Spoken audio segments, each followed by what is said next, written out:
अस्सलामुअलैकुम, नमस्कार, आदाब। मैं हूं आपका दोस्त असद रब्बानी और आप देख रहे हैं अपना न्यूज़ चैनल सच्ची बात जनता की आवाज़। दोस्तों, इस न्यूज़ चैनल के माध्यम से आपको हर खबर की जानकारी दी जाएगी, तो आपसे अपील है कि इस न्यूज़ चैनल को सब्सक्राइब ज़रूर करें। भैंसा प्रखंड के अंतर्गत मंझोक पंचायत नया हाट में हुई एमआईएम पार्टी के कार्यकर्ता मीटिंग। इस मीटिंग में शामिल हुए एमआईएम पार्टी के अमोर विधानसभा अध्यक्ष जनाब मुकर्रम साहब, एमआईएम पार्टी भैंसा प्रखंड के अध्यक्ष जनाब शाहिद आलम साहब, एमआईएम पार्टी भैंसा प्रखंड सचिव जनाब रागिब आसिम साहब और मधेल, मंझोक, रसूलगंज, महसबतना, सिंघिया, माधापुर, फुलवारी, मंगलपुर के लोग भी हुए शामिल। आगे देखिए पूरा रिपोर्ट।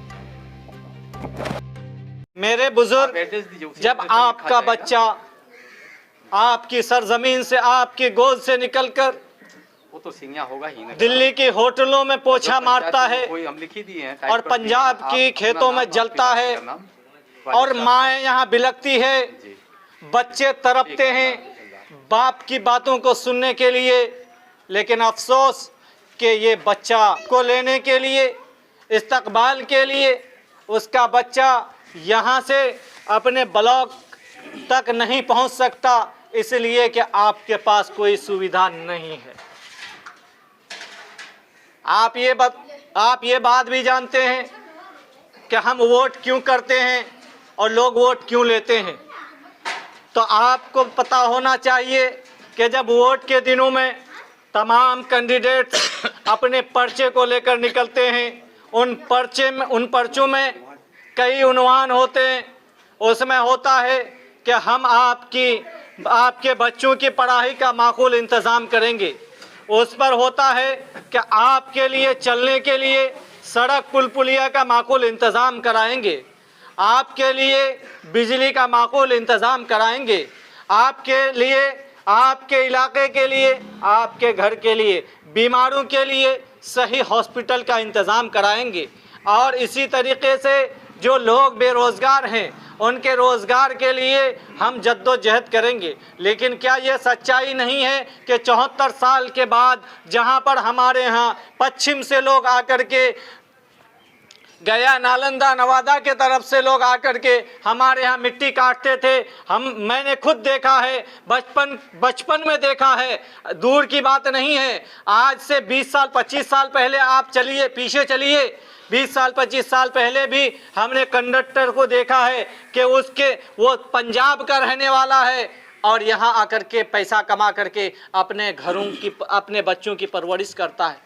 लेकिन आज क्या हो गया, हमारे यहाँ ज़मीन भी है, हमारे यहाँ लोग काम करने वाले भी हैं, क्योंकि हमारे यहाँ अगर लोग काम करने वाले नहीं हैं तो फिर लोग यहाँ से जाकर के दिल्ली के लोगों का काम कैसे करते हैं, पंजाब के लोगों का काम कैसे करते, भागलपुर और मेरठ के लोगों का काम कैसे करते हैं, और महाराष्ट्र और बेंगलोर के सरजमीन में जाकर के लोग कैसे काम करते हैं। ये असल सच्चाई यह है कि हम अपने गाँव में रह करके, अपने इलाके में रह करके, अपने बीवी बाल बच्चे, अपने परिवार को लेकर के, अपने समाज के बीच में रह करके, कमा करके, सूखी रोटी ही सही खा करके जिंदगी गुजारना चाहते हैं और अपनी मोहब्बत को बढ़ाना चाहते हैं। लेकिन अफसोस कि आज इन रहनुमाओं की वजह से आपका बच्चा अपना घर में नहीं रह पाता, आपका बेटा आपका घर में नहीं रह पाता, आपका इर्द गिर्द का कोई भी अमीर का बच्चा हो या गरीब का बच्चा हो, तमाम को जो है परदेश जाना पड़ता है। सिर्फ 8.5% है उन्होंने हमारे ऊपर में हुकूमत भी करते हैं और हमें शोषण भी करते हैं। इसके लिए और हमारे पार्टी ने, हमारे कायद जनाब बैरिस्टर असदुद्दीन अवैसी साहब की पार्टी अभी से नहीं है, बल्कि वो आज़ादी से पहले मीर उस्मान अली ख़ान जो उनके दादा थे, उन्होंने इस पार्टी को लाया था। इतना ही नहीं किया था, देश को आज़ाद होने से पहले हैदराबाद के अंदर में बैंक ऑफ इंडिया बनाया था, जो अभी भारतीय स्टेट बैंक से नाम हुआ है। पूरे हिंदुस्तान के अंदर अगर भारतीय स्टेट बैंक को देख रहे हैं, वो किसी सरकार ने बनाया नहीं है, वो उन्होंने मीर उस्मान अली ख़ान ने बनाया था। और इतना ही नहीं, मीर उस्मान अली ख़ान 62 की जंग जो चीन के साथ हुआ था, जो आपके नज़दीक होता आज भी हो परेशान है, वहाँ की लड़ाई में लाल बहादुर शास्त्री हमारे देश के प्रधानमंत्री थे। उन्होंने जब देश के पैसे कम पड़ गए थे फौज पर खर्च करने के लिए, तो उन्होंने हैदराबाद पहुंचा और मीर उस्मान अली खान के पास पहुंचा। उन्होंने जहां तक खातिराना होता हुई, उसके बाद बात आया कि जनाब प्रधानमंत्री साहब, आपके तशरीफ़ हमारे यहाँ पहुंचा है, आप कुछ फरमाइए। इन्होंने कहा कि मुझे देश पर फौज पर खर्च करने के लिए हमारे यहाँ पैसे की जखरे की कमी पड़ गई है, मुझे कुछ इमदाद कर दीजिए। उस्मान अली खान ने बोला मांग लीजिए, क्या मांगेंगे? बोला कि आप जो दे देंगे। मीर उस्मान अली खान उन्होंने अपने खजांची को बुलाया और कह दिया कि 5 टन सोना दे दो। भाई 5 टन सोना 50 कुंटल होता है और मन के हिसाब से 125 मन होता है। सबसे बड़ी रकम अगर देश में खर्चा करने वाला या दान करने वाला मीर उस्मान अली खान था। इतना ही नहीं, जब अलीगढ़ मुस्लिम यूनिवर्सिटी की स्थापना हुई थी, जब अलीगढ़ मुस्लिम यूनिवर्सिटी में आकर के उस समय की बात है कि उन्होंने 5 लाख रुपया दिया था। उसी जगह पर बनारस हिंदू यूनिवर्सिटी में जात पात से हट करके उसने 10 लाख रुपया चंदा दिया। ये नहीं देखा था कि यहाँ पर मुसलमान के बच्चे सिर्फ पढ़ेंगे या हिंदू के बच्चे कम पढ़ेंगे या ज़्यादा पढ़ेंगे, और वहाँ सिर्फ हिंदू एक यूनिवर्सिटी बन रहा है। उसने टारगेट के मुताबिक आबादी कहाँ कितनी होती है उस हिसाब से उसने जात पात से हट करके ये चंदा को दिया। और इतना ही नहीं किया, जब हमारे मुल्क आज़ाद हुए थे, भीमराव अम्बेडकर ने जब संविधान लिखने के बाद प्लेस की बारी आई थी जिसमें यूनिवर्सिटियाँ बनाना होता था, तरह तरह की सरकारी व्यवस्थाएं होनी थी, फैक्ट्रियाँ लगना था। वो फैक्ट्री हमारे लिए नहीं, फौज के लिए लगना था। तो 52 हेक्टेयर ज़मीन उसने इमदाद किया था। हमारे बिहार के संविधान लिखने वाले भीमराव अम्बेडकर को उन्होंने राज्य को विस्तार किया।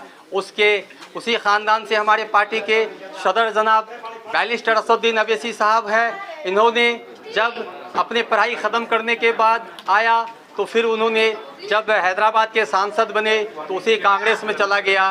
कांग्रेस के साथ अलायंस था और कांग्रेस के साथ रहने के बाद उन्होंने देखा कि हमारे बगल में भागलपुर में जो हमारे साथ हादसा हुआ था, कई हज़ार हमारे जवानों को शहीद करके उसके सीने पर ट्रैक्टर चला करके गोभी की खेती की गई थी, उसका कोई इंसाफ नहीं किया।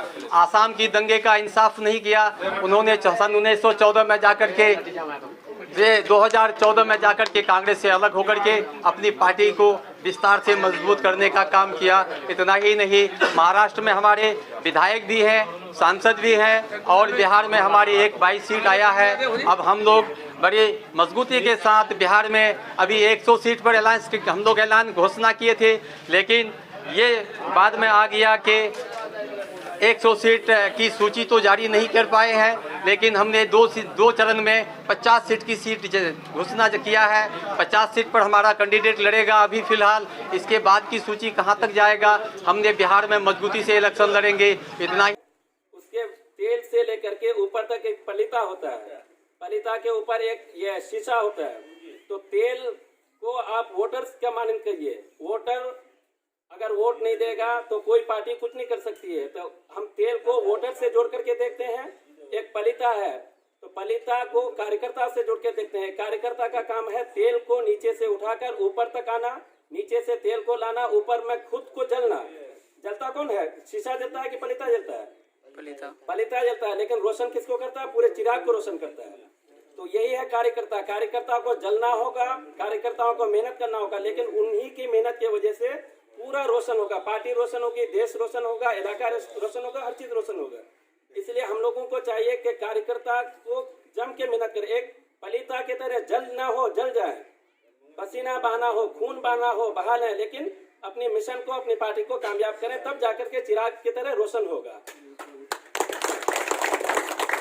दूसरी बात यह है कि हम लोगों की पार्टी को अक्सर कुछ लोग क्या, जो लोग इल्जाम लगाते हैं जिनके पास कोई एजेंडा नहीं है इलेक्शन लड़ने के लिए, जिन्होंने आज तक बेवकूफ बना करके वोट लिया है, वो लोग हम लोगों को बीजेपी का एजेंट कहते हैं। बीजेपी का एजेंट कहते हैं। अब मैं ये कहता हूं कि गुलाम नबी आज़ाद साहब का नाम आप लोगों ने सुना होगा। 45 साल तक हम लोगों में से 90% ऐसे आदमी हैं अभी यहाँ जिनकी उम्र 45 साल नहीं है। 45 साल तक उसी कांग्रेस के लिए अपने खून को पसीना को बहाए गुलाम नबी आज़ाद साहब, जब वो कांग्रेस के लिए एक सवाल पूछे कि देखिए संगठन का विस्तार कर रहे हैं, संगठन को बना रहे हैं, तो आप चुनाव करके बनाइए, तो उनको बीजेपी का एजेंट बोला गया। जब गुलाम नबी आज़ाद साहब को एक सवाल पूछने के बदले में कांग्रेस के हाईकमान जो राहुल गांधी है वो बीजेपी का एजेंट बोल सकते हैं, तो हम लोग उनको तो बोल ही सकते हैं। हम लोग तो सैकड़ों करोड़ों सवाल पूछते हैं। हम लोग तो ये भी पूछते हैं कि यहाँ रोजगार क्यों नहीं हुआ। हम लोग तो ये भी पूछते हैं कि नदी कटाव से ये हजारों घर क्यों तबाह हो रहा है। हम लोग तो ये भी पूछते हैं कि शिक्षा के मामले में हमारा इलाका क्यों बर्बाद है। इसी सवाल को पूछने की वजह से हम लोगों को बीजेपी का एजेंट कहा जाता है। तो ऐसे इल्जाम से बिल्कुल भी नहीं घबराने की जरूरत है। और दूसरी बात यह है कि पहले कहा जाता था कि अगर MIM आती है तो बीजेपी जीत जाएगी, ये कहा जाता था। पूरे लोकसभा में बिहार में कुल 40 लोकसभा की सीटें हैं। 40 लोकसभा सीटों में सिर्फ एक सीट पर MIM के उम्मीदवार थे जनाब अख्तरुल इमान साहब, वो सीट किशनगंज की थी। और आप लोग रिजल्ट को देखिए, जब 2019 में चुनाव का रिजल्ट हुआ तो 40 में से 39 सीट बीजेपी यानी NDA जो है वो लोग जीत गए। एक सीट वो लोग जीता, कौन सी? किशनगंज, जहाँ पर MIM थी। इसका मतलब है कि MIM के चुनाव लड़ने से बीजेपी को फायदा नहीं होता है, ये उन लोग का भ्रम है। वो लोग बेवकूफ बनाते हैं। इसीलिए आप लोगों से गुजारिश है कि चिराग के तरह, पलीता के तरह जलते हुए पार्टी को मजबूत कीजिए। ये अगर पार्टी मजबूत होगी तो हमारा हर जगह भला होगा। ब्लॉक में खुलेआम धांधली हो रहा है। अगर आपको एक जमीन का मोटेशन करना हो तो आपको से 5,000 मांगा जाता है। ऐसा क्यों हो रहा है? कभी हमारे विधायक गए? पुलिस आम लोगों को, राहगीरों को परेशान करती है, कभी दुकानदारों को परेशान करती है।